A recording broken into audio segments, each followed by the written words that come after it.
Merci de bien vouloir répondre aux questions du matin du Sahara. Donc ma première question, c'est comment appréhendez-vous le match Maroc-Gabon le 7 octobre, comptant pour la cinquième journée des éliminatoires de la Coupe du Monde, groupe C? Tout d'abord, c'est un plaisir de vous accorder une interview. Après, le match, on l'attend avec impatience.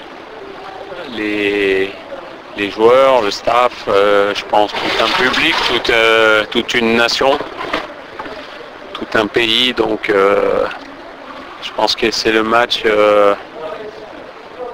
qui doit nous donner la chance de pouvoir effectuer une finale cruciale pour se rendre en Russie en 2018. Donc, écoute, est-ce que vous avez travaillé sur cette équipe gabonaise que nous avons déjà joué lors de la première journée? Donc, qu'est-ce qu'il vaut exactement? Ça veut dire ses points forts, ses faiblesses Bien sûr qu'on a travaillé, on a un responsable de la vidéo qui depuis les 2 derniers matchs contre la Côte d'Ivoire s'est penché sur ces 2 matchs attentivement. Donc bien sûr on a tout ce qu'il faut comme toutes les équipes. Après, si on veut résumer la caractéristique de cette équipe, c'est des individualités offensives, sa capacité à se projeter vite en contre-attaque. Voilà.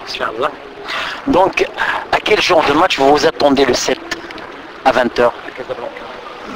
On s'attend à un match très difficile avec une équipe en face de nous qui joue aussi un match capital pour continuer à espérer. Donc ça sera un match très difficile. Maintenant, je pense que dans cette poule, depuis qu'on a démarré, tous les matchs sont difficiles. C'est l'équipe qui sera la plus régulière, qui sera la plus forte psychologiquement, mentalement, celle qui sera le mieux armée à répondre présent dans les derniers instants de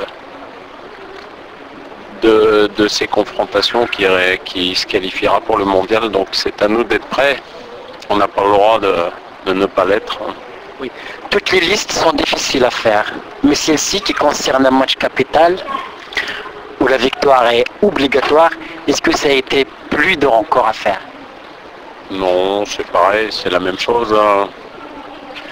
Quand on est sélectionneur depuis 10 ans, maintenant on a un petit peu d'expérience, on a l'habitude. Donc les listes, pour moi, c'est pas quelque chose qui est difficile à faire.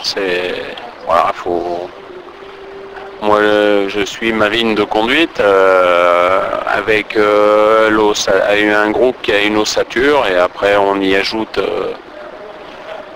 des éléments qui parfois viennent pour une fois ou 2 ou pour toujours. Ça, c'est aussi le joueur qui décide par rapport à son état d'esprit, par rapport à ses performances quand il vient, par rapport à son envie, l'envie qu'il montre de porter les couleurs de son pays. Est-ce que vous envisagez un autre résultat que la victoire face au Gabon? Moi, j'envisage jamais d'autres résultats que la victoire. Maintenant, après, c'est le football qui décide. Quand on rentre sur un terrain, que ce soit à Bamako, à Marrakech, contre la Côte d'Ivoire, c'était pour gagner. Après, quand on ne met pas ce qu'il faut pour gagner, on est sanctionné en football. Quand on est maladroit comme on l'a été à Bamako, on gagne pas le match, mais on peut s'en prendre qu'à soi-même. Donc on va rentrer sur ce terrain pour gagner ce match et il faut absolument qu'on le gagne.